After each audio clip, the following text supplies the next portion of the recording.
ನಮಸ್ಕಾರ ಸ್ನೇಹಿತರೆ, ಸುಜಾತ ಸ್ನೇಹ ಲೋಕಕ್ಕೆ ನಿಮಗೆಲ್ಲ ಆತ್ಮೀಯ ಸ್ವಾಗತ. ನಾನು ನಿಮ್ಮ ಪ್ರೀತಿಯ ಸುಜಾತ.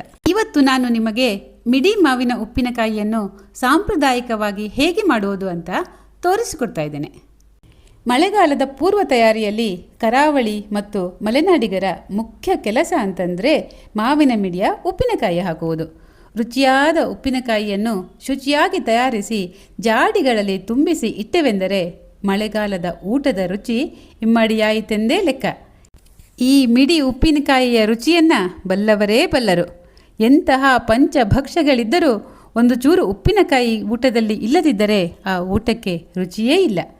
ಈ ಉಪ್ಪಿನಕಾಯಿಯನ್ನು ಕೆಡದಂತೆ ತಯಾರಿಸುವ ಸಾಂಪ್ರದಾಯಿಕ ಶೈಲಿ ಕೂಡ ವಿಶೇಷವಾಗಿದೆ ಸ್ನೇಹಿತರೆ.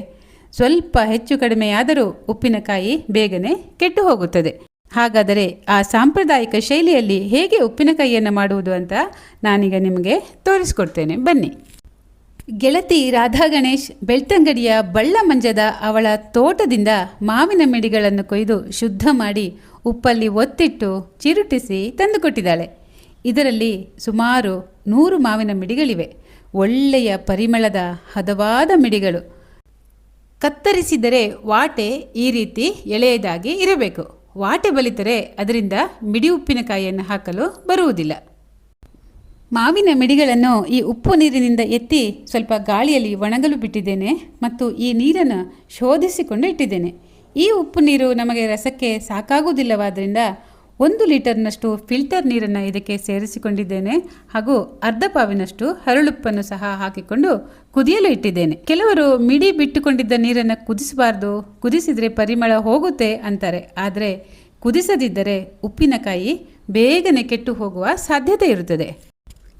ಈಗ ಈ ಮಿಡಿ ಒಣಗಿದೆ, ಕುದಿಸಿದ ಉಪ್ಪು ನೀರು ತಣಿದಿದೆ ಮತ್ತು ಉಪ್ಪಿನಕಾಯಿ ಸಾಮಗ್ರಿ ತಯಾರಿದೆ. 100 ಗ್ರಾಂ ಬ್ಯಾಡಗಿ ಮೆಣಸಿನಕಾಯಿ ಮತ್ತು 100 ಗ್ರಾಂ ಗುಂಟೂರು ಮೆಣಸಿನಕಾಯಿ, ಅರ್ಧ ಕೆಜಿಯಷ್ಟು ಸಣ್ಣ ಸಾಸಿವೆಯನ್ನು ಶುದ್ಧವಾಗಿ ತೊಳೆದು ಬಿಸಿಲಲ್ಲಿ ಒಣಗಿಸ್ಕೊಂಡು ಬಂದಿದ್ದೇನೆ. 2 ಚಮಚದಷ್ಟು ಅರಸಿನ ಪುಡಿ, 1 ದೊಡ್ಡ ಚಮಚದಷ್ಟು ಕಾಳು ಮೆಣಸು ಮತ್ತು ಅರ್ಧ ಜಾಯಿಕಾಯಿನ ಪುಡಿ ಮಾಡಿಕೊಂಡು ತಗೊಂಡಿದ್ದೇನೆ. ನೋಡಿ, ಜಾಯಿಕಾಯಿ ಈ ರೀತಿ ಇರುತ್ತೆ. ಇದನ್ನು ಚಚ್ಚಿ ಪುಡಿ ಮಾಡಿಕೊಂಡ್ರೆ ಒಳಗಡೆ ಜಾಯಿಕಾಯಿ ಇರುತ್ತೆ. ಅದರಲ್ಲಿ ನಾನು ಅರ್ಧ ಜಾಯಿಕಾಯಿಯನ್ನು ತಗೊಂಡಿದ್ದೇನೆ ಮತ್ತು 1 ಗೋಲಿ ಗಾತ್ರದಷ್ಟು ಅಂಟು ಇಂಗನ್ನು ತಗೊಂಡಿದ್ದೇನೆ. ಈಗ ಎಲ್ಲ ಸಾಮಗ್ರಿಗಳನ್ನು ಡ್ರೈ ಜಾರಿಗೆ ಹಾಕಿ ಪುಡಿ ಮಾಡಿಕೊಳ್ಳುವ.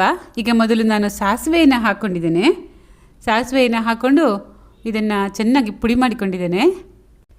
ಈಗ ಅದೇ ಜಾರಿಗೆ ಕರಿಮೆಣಸು ಮತ್ತು ಜಾಯಿಕಾಯಿ ಪುಡಿಯನ್ನು ಹಾಕ್ಕೊಳ್ತಾ ಇದ್ದೇನೆ.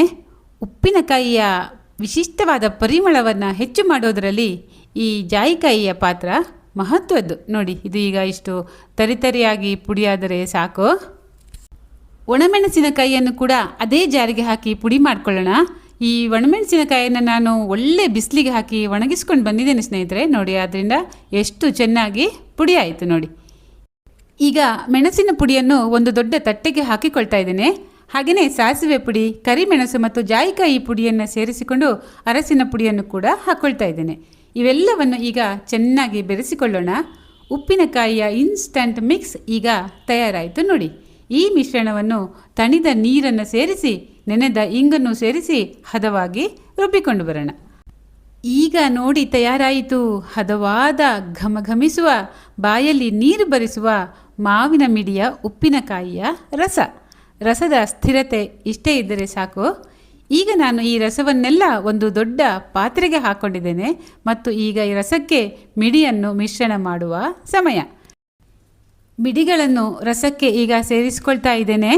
ಈಗ ತಯಾರಾಯಿತು ನೋಡಿ ಮಳೆಗಾಲದ ಆಪ್ತ ಮಿತ್ರ ಮಿಡಿ ಉಪ್ಪಿನಕಾಯಿ. ಈ ಮಿಡಿ ಉಪ್ಪಿನಕಾಯಿಯನ್ನು ಗಾಳಿ ಆಡದ ಶುದ್ಧವಾದ ಜಾಡಿಗಳಲ್ಲಿ ಸಂಗ್ರಹಿಸಿ ಇಡಬೇಕು ಅಥವಾ ಗಾಜಿನ ಬಾಟಲಲ್ಲಿ ಸಂಗ್ರಹಿಸಿದರೂ ಆದೀತು. ಪ್ಲಾಸ್ಟಿಕ್ ಡಬ್ಬದ ಉಪಯೋಗ ಮಾತ್ರ ಖಂಡಿತ ಬೇಡ. ಈಗ ನನ್ನ ಪಾಲಿನ ಉಪ್ಪಿನಕಾಯಿಯನ್ನು ನಾನು ಜಾಡಿಯಲ್ಲಿ ತುಂಬಿಸಿ ಇಡ್ತಾ ಇದ್ದೇನೆ ಸ್ನೇಹಿತರೆ. ಉಪ್ಪಿನಕಾಯಿ ಬಹಳ ಸಮಯದವರೆಗೆ ಕೆಡದೇ ಇರಬೇಕಂದ್ರೆ ತಯಾರಿಕೆಯ ಸಮಯದಲ್ಲಿ ನಮ್ಮ ಕೈಗಳು ಶುಚಿಯಾಗಿರಬೇಕು, ಬಳಸುವ ಸಾಮಗ್ರಿಗಳು ಶುದ್ಧವಾಗಿರಬೇಕು ಹಾಗೂ ಸಂಗ್ರಹಿಸಿಡುವ ಜಾಡಿಗಳು ಕೂಡ ಗಾಳಿಯಾಡದಂತಿರಬೇಕು. ಈಗ ಉಪ್ಪಿನಕಾಯಿಗೆ ಫಂಗಸ್ ಬಾರದೇ ಇರುವ ಹಾಗೆ ನಾನೊಂದು ಉಪಾಯ ಮಾಡ್ತಾ ಇದ್ದೇನೆ ನೋಡಿ. 1 ಚಮಚದಷ್ಟು ಶುದ್ಧವಾದ ತೆಂಗಿನೆಣ್ಣೆಯ ರಕ್ಷಣಾ ಕವಚವನ್ನು ಉಪ್ಪಿನಕಾಯಿಯ ಮೇಲೆ ಹಾಕಿಕೊಂಡಿದ್ದೇನೆ.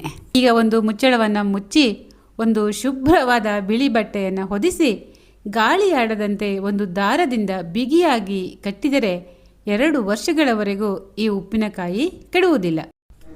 ಅದ್ಭುತ ರುಚಿಯ ಈ ಉಪ್ಪಿನಕಾಯಿಯ ದೊಡ್ಡ ಬಾಟಲು ಮಿಡಿಯನ್ನು ಕೊಟ್ಟಂತಹ ಗೆಳತಿ ರಾಧಾ ಗಣೇಶ್ಗೆ, ಇನ್ನೊಂದು ಬಾಟಲು ನನ್ನ ಉಪ್ಪಿನಕಾಯಿ ರುಚಿಯನ್ನು ಬಹಳವಾಗಿ ಮೆಚ್ಚಿಕೊಳ್ಳುವ ಬೀಗಿತಿ ವೀಣಾ ಪ್ರಸಾದ್ಗೆ, ಮತ್ತೊಂದು ಬಾಟಲು ನನ್ನ ತಂಗಿ ಗೀತಾಮೂರ್ತಿಗೆ ಹಾಗೂ ಕೊನೆಯ ಆ ಚಿಕ್ಕ ಬಾಟಲು ನನ್ನ ಸದ್ಯದ ಉಪಯೋಗಕ್ಕಾಗಿ.